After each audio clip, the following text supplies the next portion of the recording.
Good morning, Keller Williams, and welcome back to 66 Conversations with MAPS Coaches. I'm here today with MAPS Coach Clark Kendall. Clark, thanks for being a part of the series. Welcome in. Why don't you introduce yourself to everybody? Yeah, thank you, Marty. Excited to be here for sure. Yes, Clark Kendall. I am a regional technology trainer for the Greater Heartland region, also an agent out of the St. Louis area, and also a MAPS technology coach with Marty. Hello, coach. Glad to have you as part of our team, Clark. And I'm sure not only with the agents that you coach, but the consumers that you sort of coach as well. This is a common question or concern that comes up with buyers. And as more and more inventory continues to hit the market, stay on the market longer, I think we're going to hear this concern brought up more.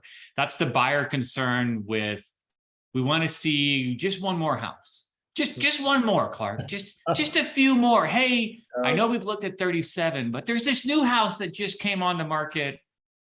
How do you overcome that concern from buyers that just want to see one more house, one more house, one more house?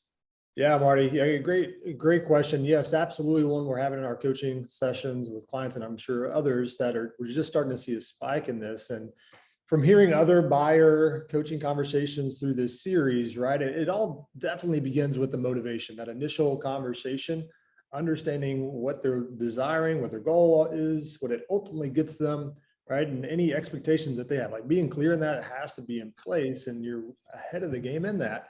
Yet you still might find that those expectations that even you've set may be going awry a bit, right?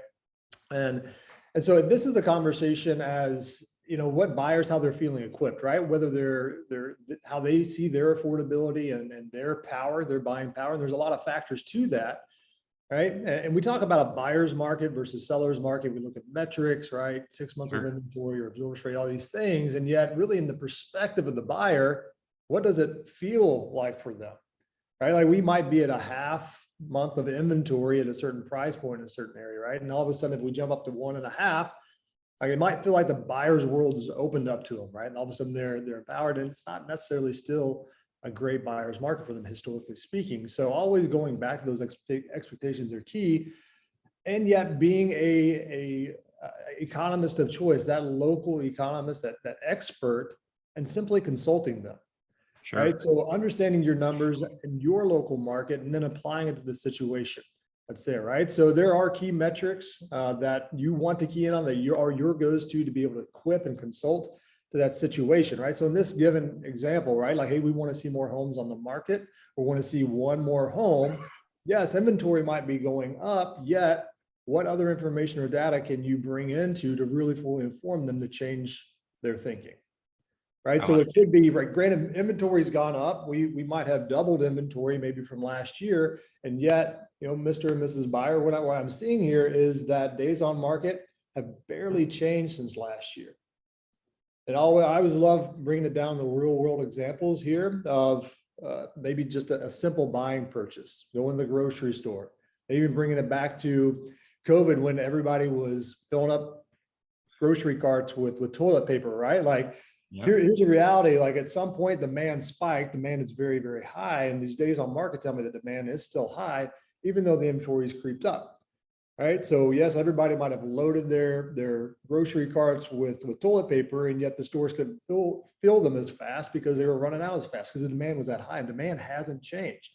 Right. And so bringing in that perspective, but also what are those key indicators in your market to know what that demand might look like in the future. Right. So being confident that, what we're seeing, maybe it's based on the Home Builders Association and the permits that are being offered or not. Like, we're going to have this supply problem for a long time.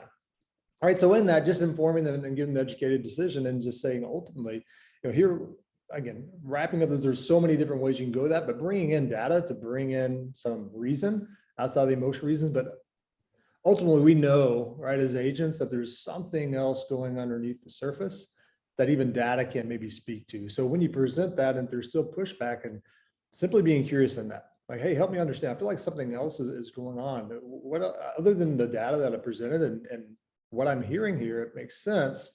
What else is going on here that could possibly bring in fear for making a decision on the perfect home that we see? What great questions, right? A powerful question. When you when you show them the perfect house, according to them, and they're still not ready to pull the trigger, something's up, right? And I totally agree with that assessment, right? You need to dig a little deeper. Was this truly the perfect house, or were those qualifications that we talked about maybe not the right qualifications? Was that price point a little bit of a stretch? And now I've shown you homes at that price point, and maybe you realize what that payment looks like, or what that down payment may be like, and it's a little bit more than we thought we could afford, or whatever it is. I love that question, to find out what that underlying cause is.